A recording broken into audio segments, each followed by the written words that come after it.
Welcome to the Gay Buddhist Forum, where teachers from all schools of Buddhism offer their perspectives on the Dharma and its application in modern times, especially for LGBTQI audiences. These talks are offered freely to the world and made possible by appreciative listeners.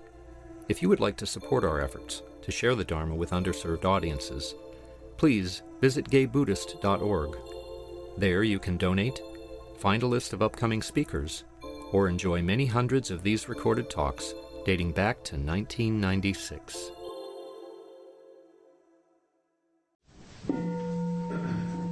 Okay, good morning once again. At this point, our tradition is to go around the room and introduce ourselves. I suggest we take a little breath before saying our names, so that way we can have a quiz at the end and scramble to make sure that everybody knows who everybody else is. My name is Oswaldo. My name is Henry. Dennis. I'm George. I'm Jack. John. I'm River. Peter. I'm Michael. I'm Fernando. I'm Jim. Jose. Jay. I'm Richard. I'm Hal. I'm Hal also. I'm Jeff. I'm Mom. My name is Jerry. I'm Brad. John. My name is Manuel. Mark. I'm Mark. My name is Michael. My name is Roy. Okay, John. and we'll be introducing, and I'll be introducing John, our speaker. Jon Bernie has been here before. He's a friend of our Sangha.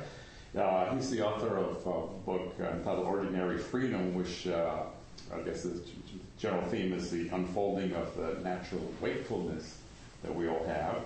He has more than 4 decades of practice in the Soto Zen tradition, the Theravada tradition, and the Advaita Vedanta. So he's got a pretty broad base for his areas.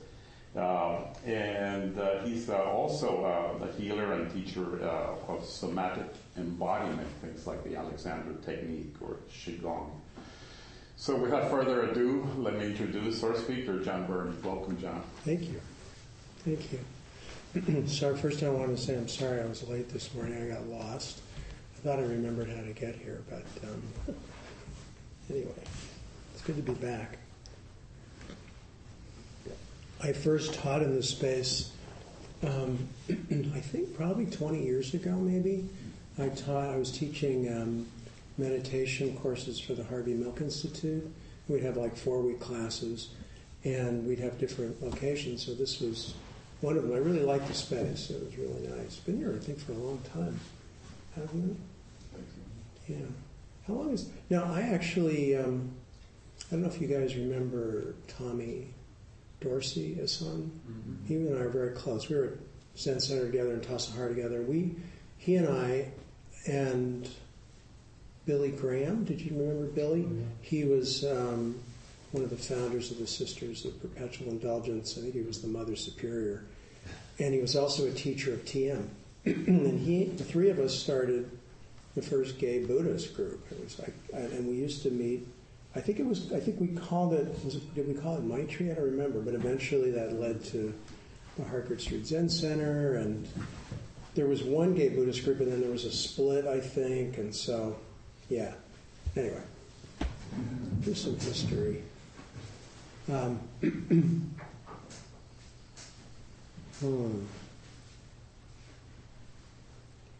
Do you all practice together, or is this just sort of a Sunday thing, or I don't really know if you guys do a regular sitting like Zazen or like Vipassana, or you have a Tibetan Buddhist orientation or different. Is it quite a range, kind of?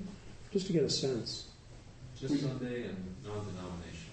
Okay, so this is all right. This is just a way to hang out. And non-hierarchical. Oh, good. Yeah, I'm totally into non-hierarchical. Yeah, I always tell people I'm not a believer and I'm not a follower. And even when I was an ordained Buddhist monk, I didn't feel like I was a card-carrying Buddhist. So, anyway, but it's Buddhism's beautiful and there's great things to learn. And That's great. I'm glad you mentioned that, because I think what I like to emphasize a lot is how do you find your way that's authentic for you. It isn't about what someone else did or what someone else thought or things. Because often when we get into that, we start comparing ourselves. Well, how come I'm not enlightened yet? Or how come I'm still suffering? Or however the case may be. Can you hear me okay back there? Sorry. I think meditation or sitting, I like to think of it as sitting, can really be a wonderful way to sort of listen, to begin to develop awareness, which I would say is the hallmark of awakening and transformation and healing. They're all really pretty much the same thing. So when you sit still, energies start to move and things start to arise, physical stuff, emotional stuff, energetic stuff. And it can be a beautiful environment that you give to yourself as a kind of nurturing space, and also intimacy, develop a kind of intimacy. I like that word, because I think intimacy is something that is often thought of in a very narrow way. And I actually think of intimacy as what we're looking for, which is a kind of connection, a kind of openness, a kind of vulnerability. And vulnerability is really the hallmark of transformation. And often people avoid vulnerability because it brings up fear, and fear of being hurt. And for those of us who are gay, especially, there's a lot of that. I know in my background, I'm sure in your background. So we have a lot of ways, and for just anybody really, that we defend and protect. So anything that actually is causing an opening can also cause vulnerability, because things are unwinding, and instinctively there can be fear that comes up. So it's very common that when people sit and start to open, there's also a reaction to opening. And it can often be emotional movement, and I like to think of it as like the blooming of a flower. In order for the flower to open up, to bloom, the bud has to break. And so in spiritual practice, or in sitting practice, or in practice that actually cultivates awareness and transformation, there's this unfolding, this transformative flow that really is completely natural.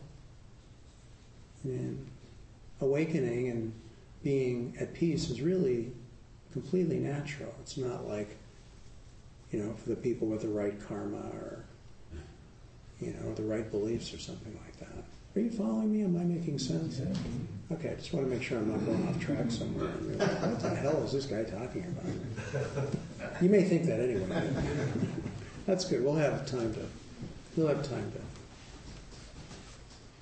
have an interaction. We'll talk.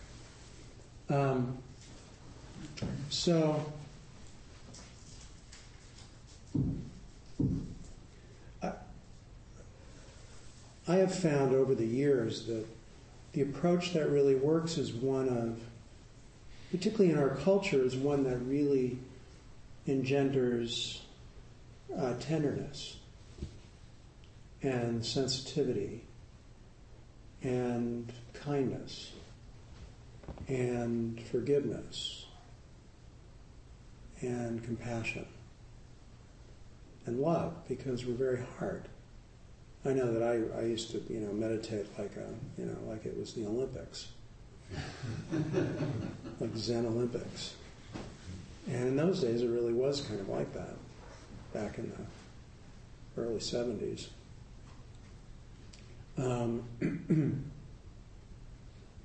And I used to joke and say that I used to make type A look catatonic. When I asked somebody a question, by the time they answered me, I didn't know what they were talking about. My mind was going so quickly. So I think ironically, one of the hardest things I had to learn over the years of being a monk and living in a monastery and doing years and years and years on a cushion, many, many years, was to be gentle with myself. Because I thought you had to push. You had to really push, and really, I'm going to get enlightened, that kind of thing. And I was surprised to find out that the opposite was true. That when I started getting out of the way and started relaxing and getting off my case and getting out of my agenda, that things really started opening in an amazing way, and people came into my life that could really assist me, some of my very important teachers who were examples of freedom. First one was Jean Klein, beautiful, beautiful man. First teacher I had who realized he wasn't caught in identity anymore, in personal identity anymore.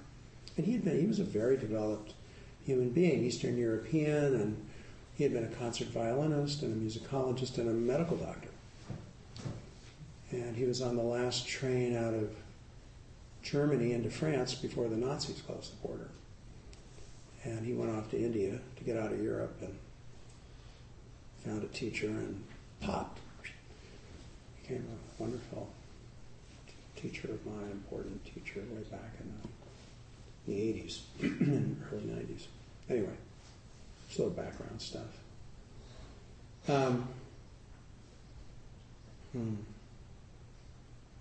So I don't know what you need or what you want or what you're looking for. I'm sure in each and every one of you, you probably have a different way you'd express that, understandably. But I really like what the Dalai Lama said, which is the purpose of life is to be happy. And I agree. I think, what's the point of life? Where are we getting to? I'm not talking about the importance of sort of practical, relative reality and taking responsibility and, taking care of ourselves and whatever, all that. That goes without saying. But fundamentally, what's the purpose of being here? And I think if we don't discover that, we're not fundamentally at peace. We're fundamentally, at some level, anxious or, unsatisfied. And I hear stories. I've worked with so many people who had really made it, in the world, from the world's point of view, incredibly successful, and had all of the trappings of success, relationship, family, career, everything, all the homes and everything else, and were profoundly unhappy. Thought, wow, it didn't do it. It didn't do it. It didn't make me happy. And then they kind of started looking within. And then one of my students who was very much in a high-end sort of life with people, she told me about a friend of hers who was a billionaire and had everything, of course, and family and great life, everything went great. And, he was on his yacht down in Santa Barbara and blew his brains out. So all was not really well, And she said, she had gotten a feeling that he was trying to find, he had given her a videotape or audio tape or something of Krishnamurti.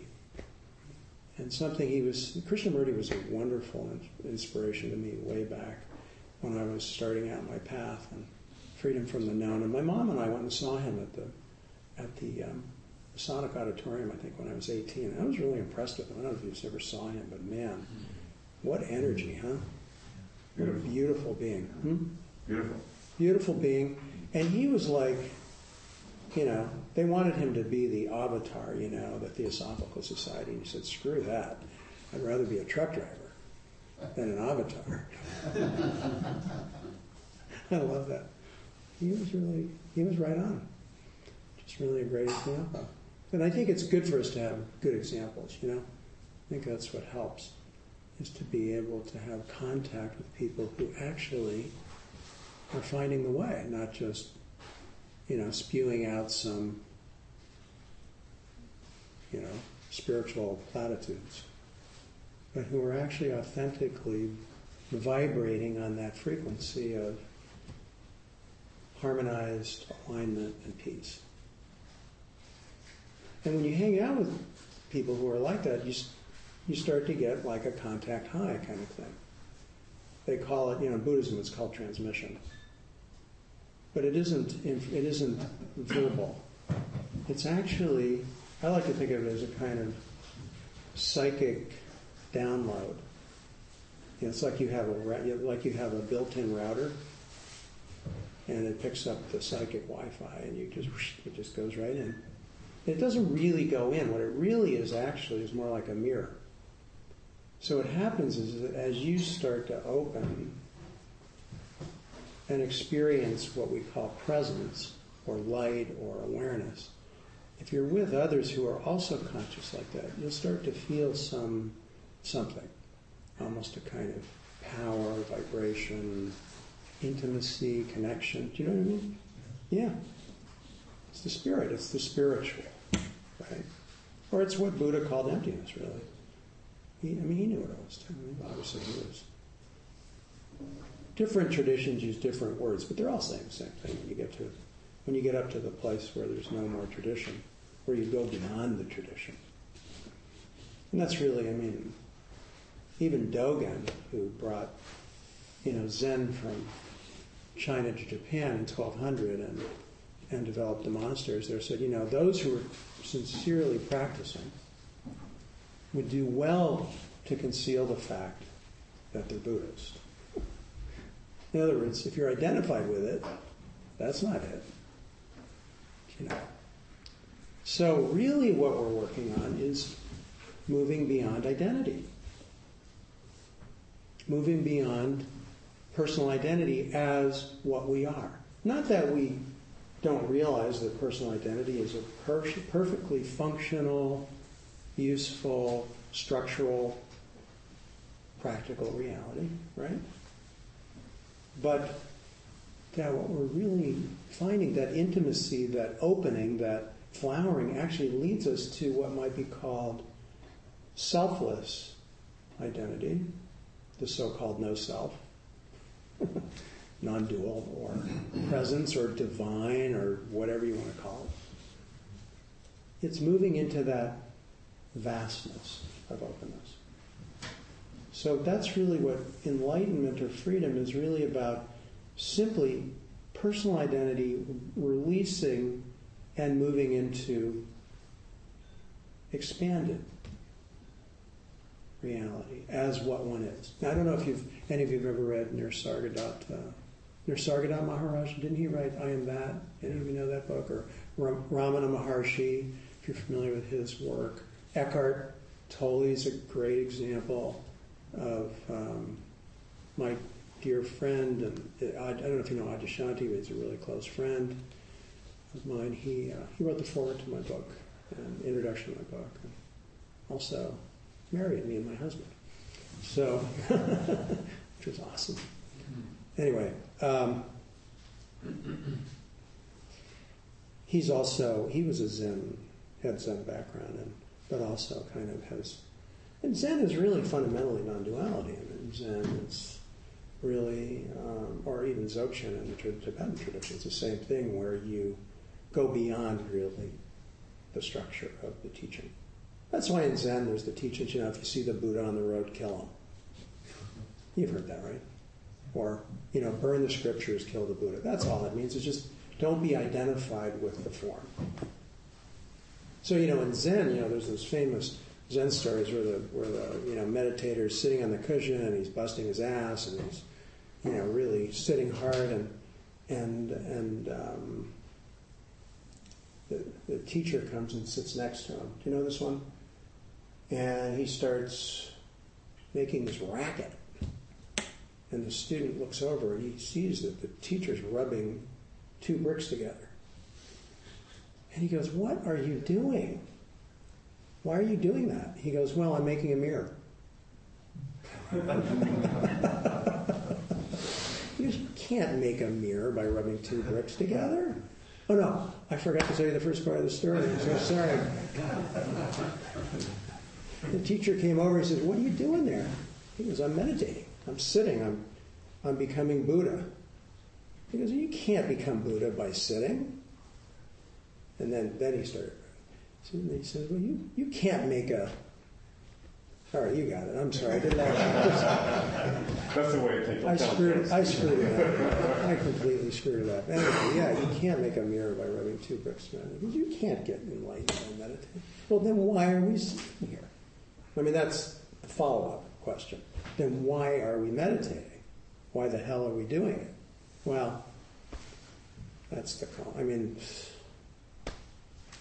you know, what Jean said, which I love about meditation, is he says when there's no one taking themselves to be a meditator, then meditation's happening. So when you're not identified with it, then, as in Japanese, it's called shikantaza, just sitting. Not you're just sitting, just lying down, just being here. So, how does transformation work? Simple. When you're just being here, you notice what isn't being here. You notice what wants to be, running the beta breakers, somewhere else, doing something else. Or in the past, in the mind. Or in the future, or trying to get somewhere, trying to get away from something. So, whatever isn't being here shows up. And so my question is, we'll have a pop quiz about this. Oh, no, never mind. Forget that. That was supposed to be a joke, but it didn't work. My question is, when you notice what isn't being here, how do you relate to that? How are you available for the part of you that's trying to be here? The part of you that's struggling to understand what the hell I'm talking about? The part of you that wants something that you don't have, or wants to get rid of something you do have? How are you relating to that imbalance, to that cacophony within you, that being out of harmony with yourself? How do you relate to that? And the answer is compassion. It's okay. And that's the one message I definitely want to communicate, which is that it's not only okay to be human, it's actually essential for transformation. And a lot of spirituality has been about transcending your human nature and even calling it dirty or sinful, right? Or whatever. Pathologizing it.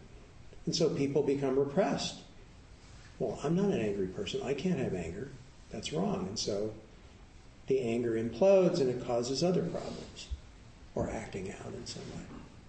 So how do you bring attention to what isn't here, what doesn't want to be here, what isn't able to be here?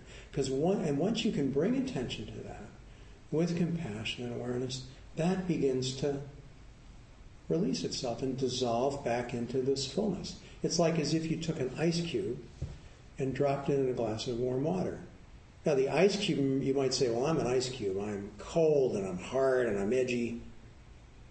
And you say, I'm not flowing warm water, but if you drop an ice cube into a glass of warm water, it dissolves back into itself. So that's what happens to all the parts of us that aren't able to be here, that are caught in identifying with the past, with the future, right? So really what we're doing is we're dissolving, we're really allowing those parts to dissolve, allow those parts to heal, which is a letting go, which is really a natural homeostasis, natural coming back to balance. And in that there is a kind of opening, this kind of awakening, or, it's like all of a sudden you're just effortlessly here and open and connected. And those are the moments that are like, wow, I want this. So you may have tasted that in your experience, or had a glimpse of it. Most people have. Often they don't even know they've had it. Or you've heard about it and you think, well, that sounds good. But just sitting, just being here like this can actually bring that forth naturally. Awakening is a completely natural force of nature. And, this is important, it's ongoing. So there isn't some place called enlightenment. That's BS. There's awakening, which is the constant expansion of life.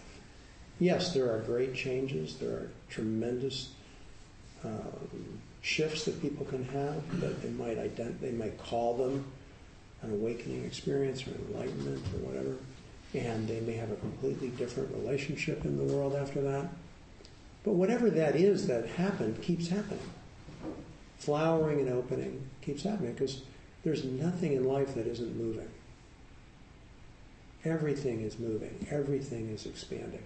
Life is really alive.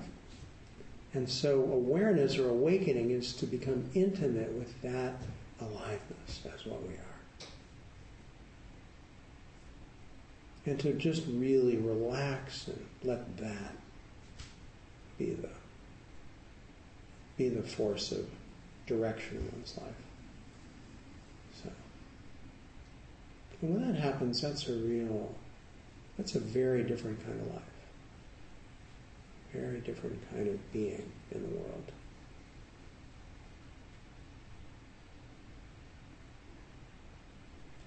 You might even sense a kind of stillness, that kind of peace that arises from that.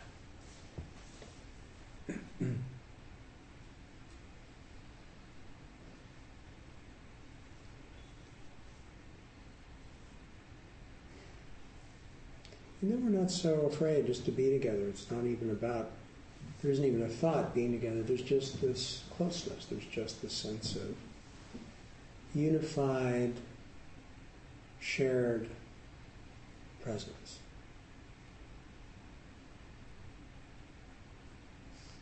And I think it's very pleasurable, actually. Quite pleasurable.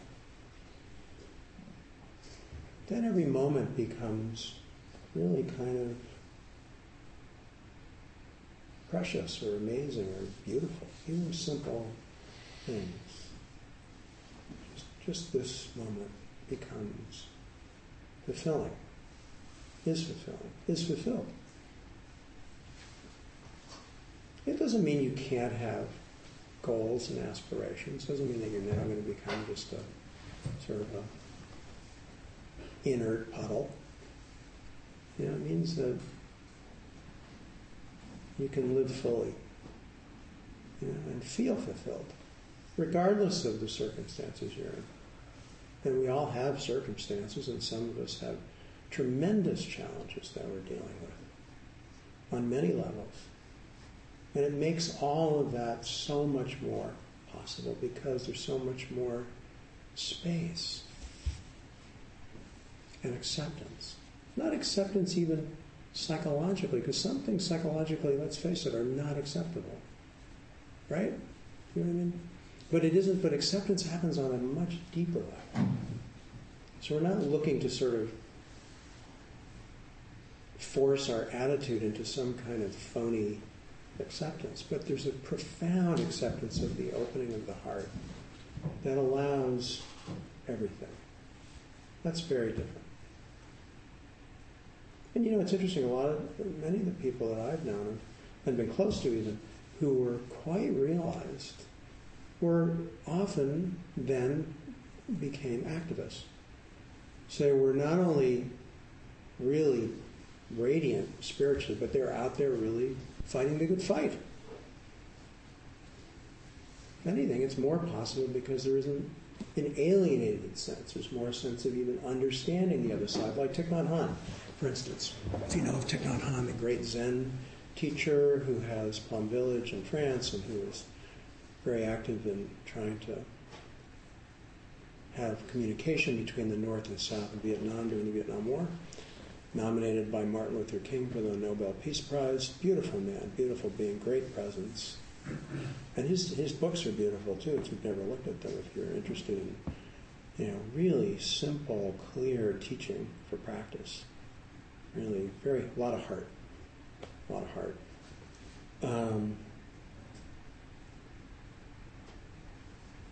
That you can be out there in the world doing whatever you do and have a completely different experience. I mean, I work with people who are, one of my clients is a trial attorney, or another one's very high-level businessman, and they're like, it's a completely different experience now with this awakened presence. Completely different. In their relationships, with their partners, or husbands, or wives, children, friends, co-workers. It's beautiful. So what you're doing by cultivating awareness is you're actually, as Buddha said, bringing more light into the world. As you harmonize, you actually contribute to a kind of, you contribute to peace and harmony in the world. So it's not just, for you, really. It's not, and you begin to see it's not, what light? We own this life? I mean, come on. We know what's going on. That's the other thing that's important to know, is that we really are completely clueless, actually. That then the more we can begin to cultivate, I'm checking the time, I'll stop talking soon. I don't know why I'm talking so long. The more we can cultivate kind of beginner's mind, openness of mind, the more we're available for transformation. So we begin to find that we really don't have a clue, and that's a good thing. It's really a much more open-hearted place. Because often knowing is a kind of defense, You know what I mean? Yeah. Well, that was way too much, wasn't it? More.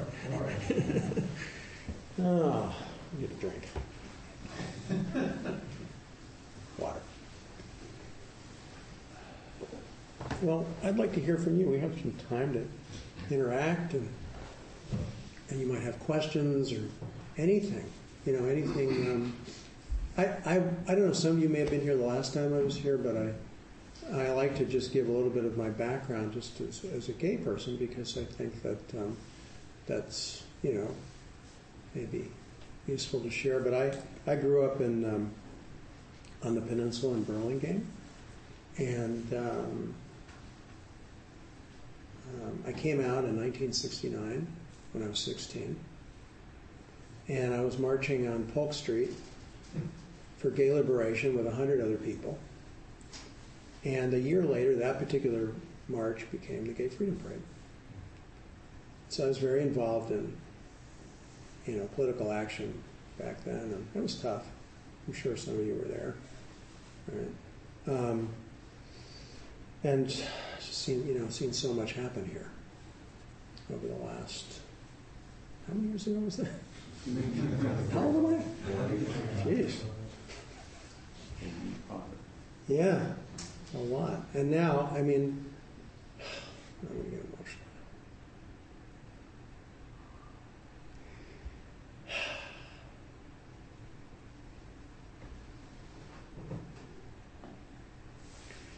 I never thought about marriage. Are you kidding me?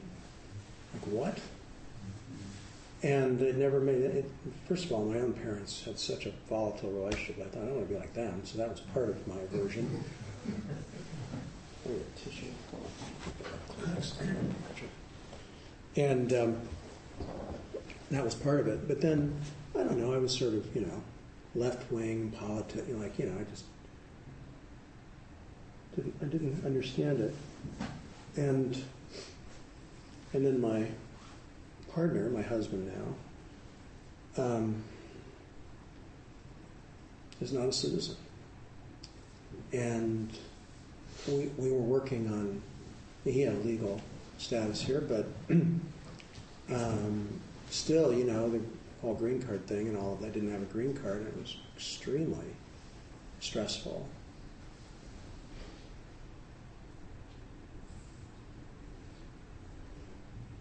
Still is, we're not done, but the fact that we could get married was unfucking believable. It was like a miracle for us when, the Defense of Marriage Act was overturned and DOMA was, Prop 8 was overturned, and we could get legally married, and now we're working on our green card, and we're in the process of that, and the immigration is so awful, draconian and inhumane, but I just want to say that, wow, and even my husband, I thought, let's just go down to City Hall and get it done, right?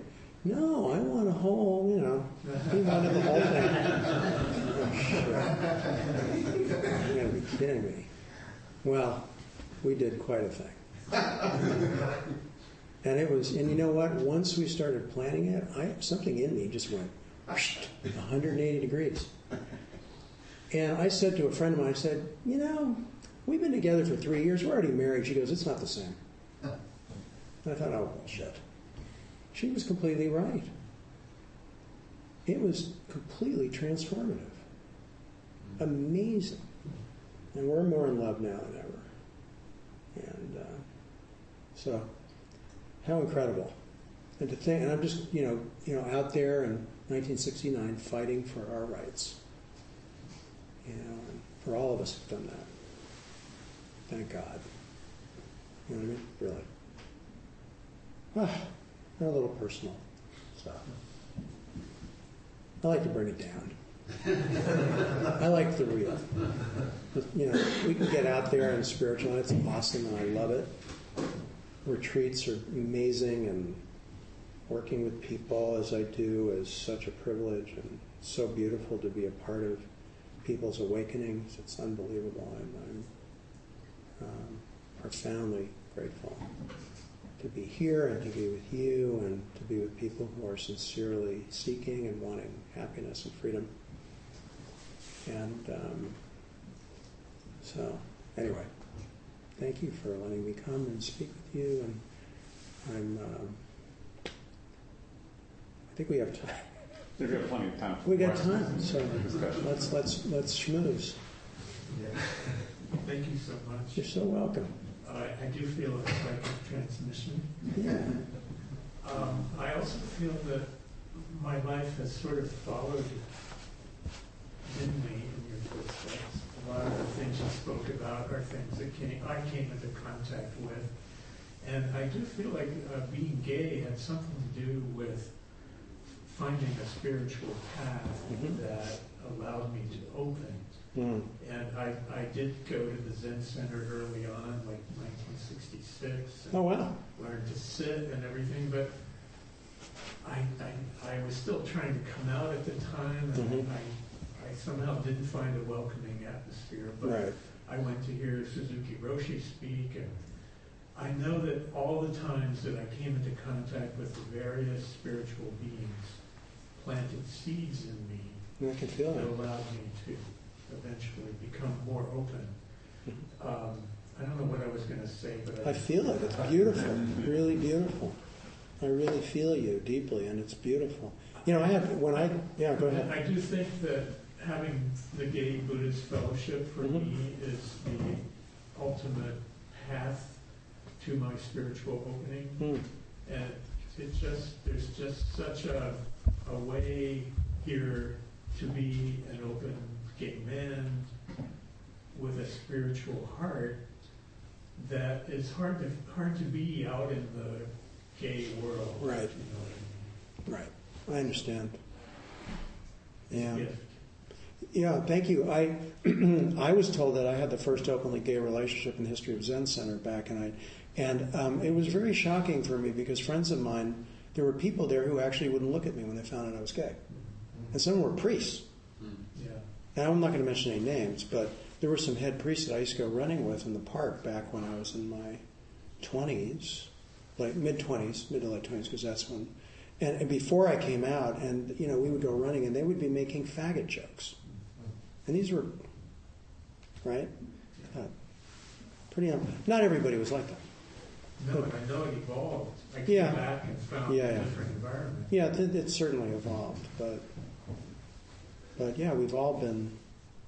I think probably most of us have dealt with, you know, ignorance and bigotry and horrible. It's very, you know, that has such a damaging effect on our hearts. Horrible. To have to hide even. Just have to hide, even if you had fairly loving parents. Yeah.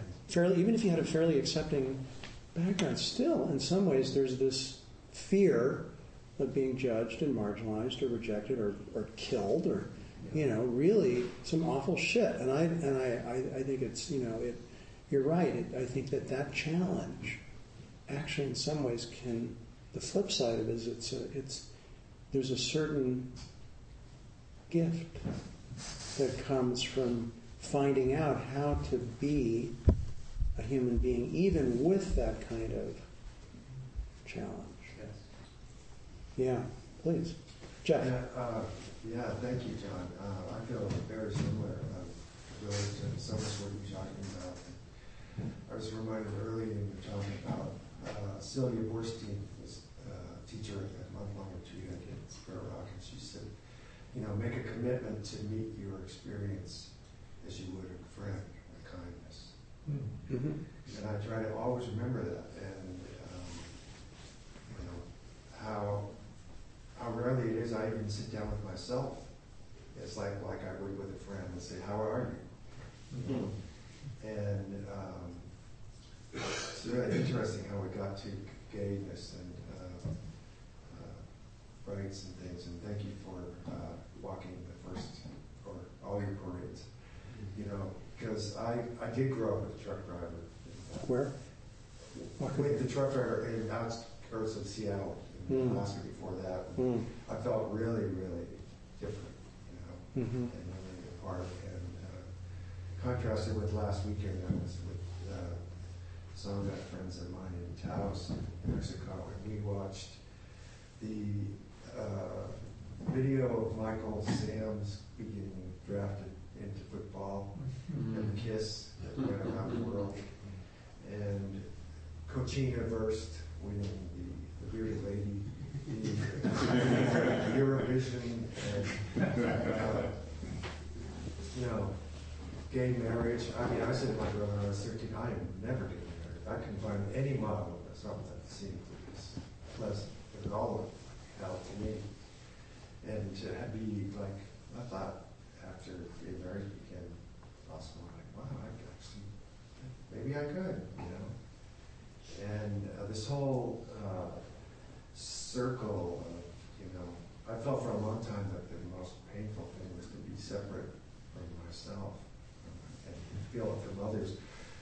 And I'm just getting how it's really from me, separate from me. And that feeling, you know, there's that sensing, we sit to see what it is that we might otherwise move away from, you know, and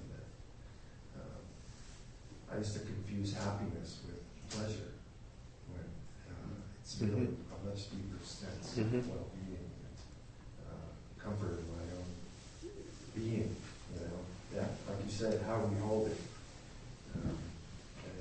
So, thank you for thank you. talking to that. Thank you.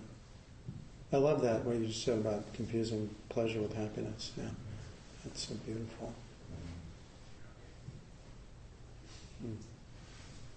Yeah, hi. Yeah, hey, I enjoyed your last talk very much, as also this one, and I got your book, which I enjoyed Terrifically, and I Well, love thank- your notion of embracing the details of one's life. I find that very salutary. I have a couple questions. One of which, was there a point where you realized, I'm on my own now? That I'm no longer a Buddhist? Oh, sure. Would I you, mean, I didn't want to interrupt you. Is there more? yeah. Would you talk to that? Yeah. Well, I didn't throw away the baby with You're the right. bathwater. For me, it's like I don't regret 1 second Mm-hmm. of all the years I did Zen practice. It was great. I mean, it was incredibly helpful to me and valuable, and so there wasn't a rejection of any of it at all. If anything, it's very much a part of my vocabulary and my ability to communicate about it, and also I think that as one develops deeply, one's understanding of those traditions deepens as well in ways that you wouldn't know initially. Do you know what I'm saying? Mm-hmm. But I don't think I ever, how can I say this? Never identified or? No, not really. I mean, I didn't,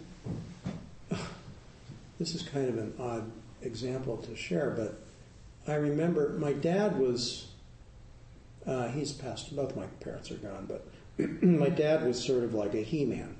I mean, really, he was the macho of machos. But he loved me, and I think that it must have been very difficult for him that I was gay. Very difficult. And I remember with my first main lover, Gerard, he and I were at Zen Center, that's the relationship. And I remember saying to my dad, I said, Gerard and I are best friends. We love each other very much. We sleep together and have sex, but we're not gay. Oh, good.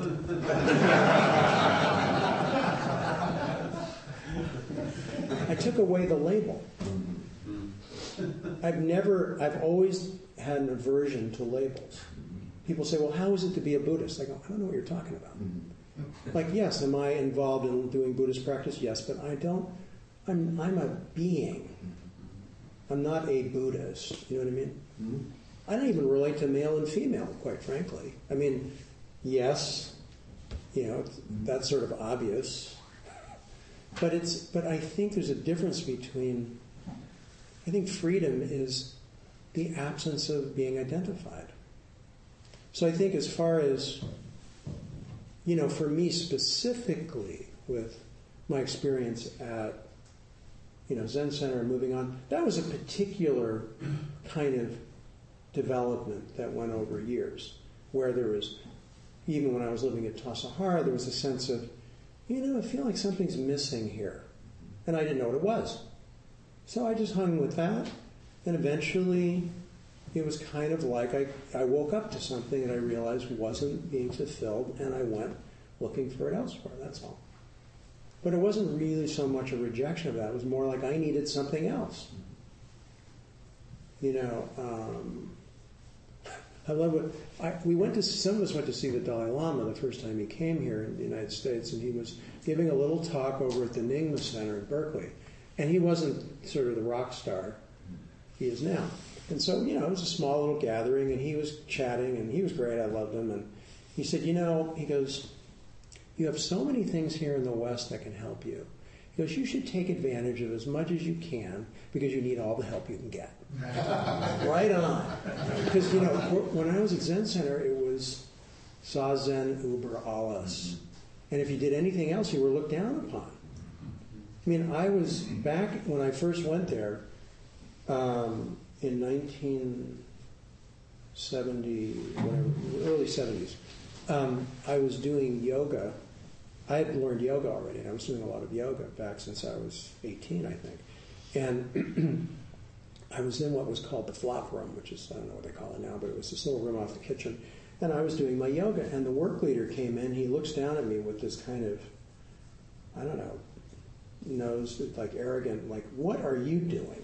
I said, I'm doing yoga. You're doing what?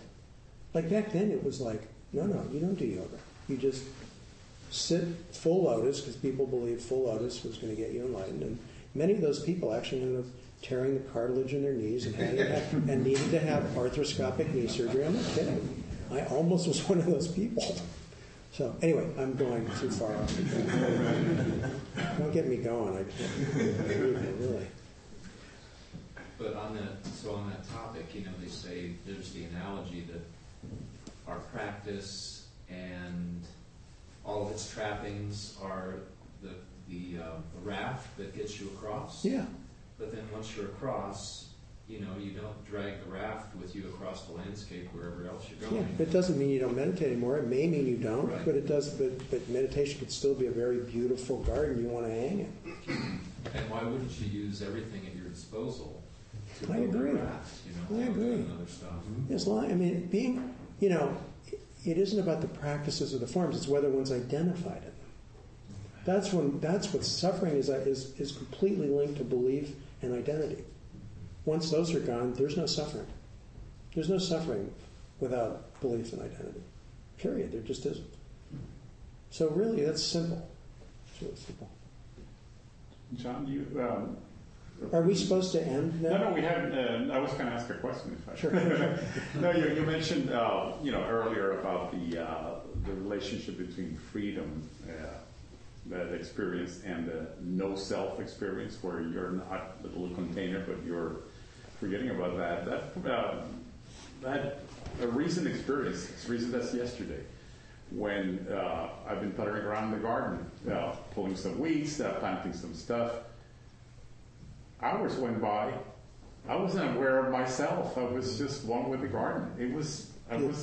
Hey, I'm happy. It's like a sudden realization of that. And another, in a quite different setting, because I had the opportunity to also be quiet, reading students' term papers, and when I finally let go of yet another one that I have to read and I have to suffer through this, and all of a sudden I got into it and did 4 in a row without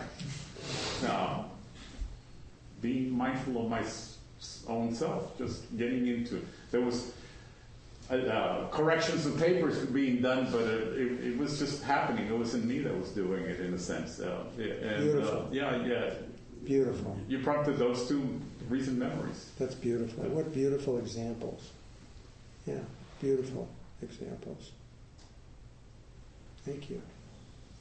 We have, we have plenty of time.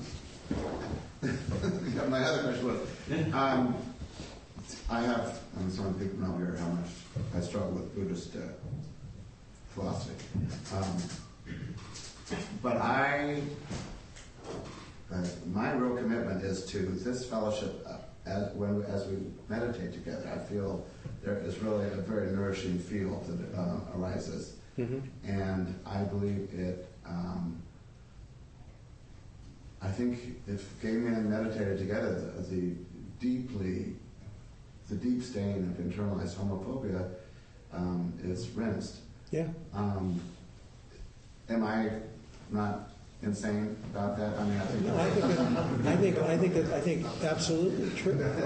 I think absolutely true. I mean, I think that if you're really sincerely, opening your whole being, your heart, your body, your mind, your everything, that all those scars, if you will, those wounds will begin to be transmuted.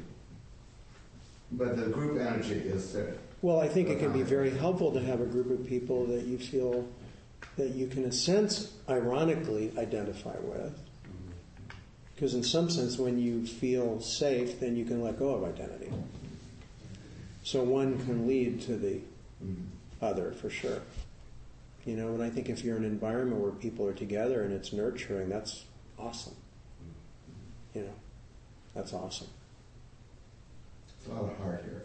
Yeah, I can feel it. It's great. It's wonderful. That's so important. So I think, for me, it's all heart. It's all about the heart. Heart is really the vehicle. Is really the way. Yeah. Well, thank you so much, John. It's a If there's, total pleasure. any more questions? I really love your talk. And are you going to be able to hang around for the half hour? Yeah. And I wanted, can I just make a quick? My assistant gave me some stuff. I think if you're interested in being on the mailing list for the newsletter, if you're interested in what I do, you're welcome to sign up there or go to the website. And there's also, I think, some schedules. You can take those of some of the teaching that I offer. And I have a regular Monday night group here in the city, and I also meet with people privately and work with people privately. So if you're interested in any of that, you can contact me through the website. And those are on the coffee table. I think, you should be able to find any of that. Did you bring any books? I didn't, I'm sorry. You can get them on Amazon. Yeah. Or if you come to my Monday group, we usually have some there. We're working on another book now, but I think you can get it through Amazon pretty easily, I think. So thank you very much. It's really beautiful to be with you. I really appreciate it. Okay, let me just make a couple of announcements. First, our traditional announcement about Dana. I presume it's officially it means gratitude in Pali. Is that the Dana, generosity? There will be our host will be passing the Dana bowl, and we encourage people to donate $10 or more if you can afford it, because that goes towards the monthly expenses for the Sangha, which include the rental and the newsletter production, which goes to a significant number of people around the world, especially people in prison, and the Larkin Street dinners, among other things. So that'll be happening during the half-hour social. Our next week's speaker is going to be our own David Lewis, who will be doing the third part of his 3-part series, and this will be on anatta, no self, which is very apropos of today's talk, of course. And we have a host that's busy. There you are, Mark. Yes, I'm the host. After the fact host, because I didn't realize I was the host until I arrived here today. So anyway, welcome to everyone. There's some tea and cookie out there. Please help yourself. We ask that you rinse and wash your dish, your cup if you use one, in hot soapy water, rinse that out.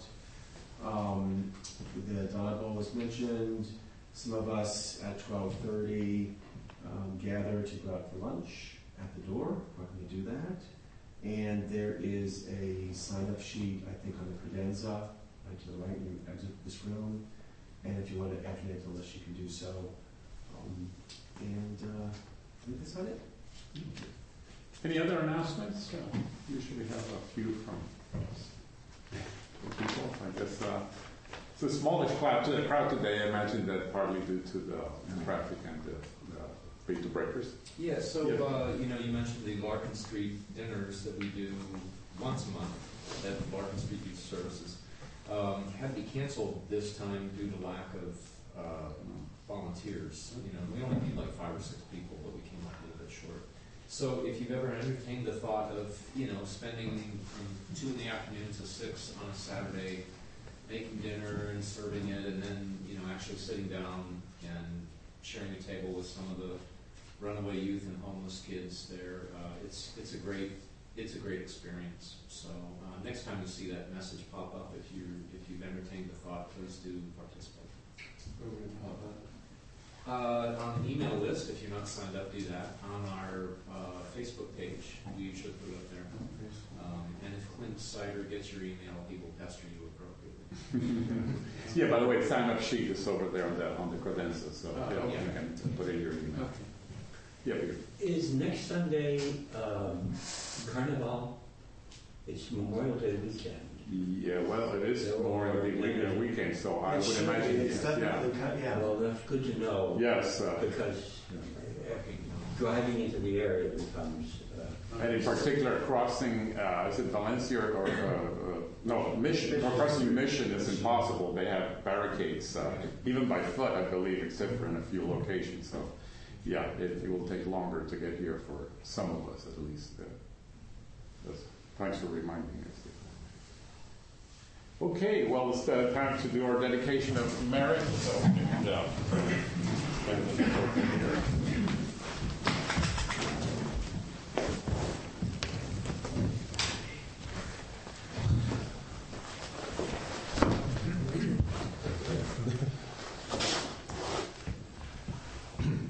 power and truth of this practice, may all beings have happiness and the causes of happiness. May all be free from sorrow and the causes of sorrow. May all never be separated from the sacred happiness which is without sorrow. And may all live in equanimity without too much attachment or too much aversion, believing in the equality of all that lives.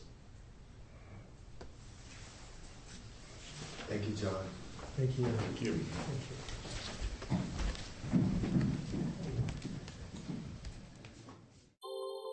Thank you for listening to the Gay Buddhist Forum. If you would like to hear several new talks per month and be notified of upcoming speakers so you can participate live, please subscribe to this podcast, like us on Facebook, and join our mailing list by visiting gaybuddhist.org.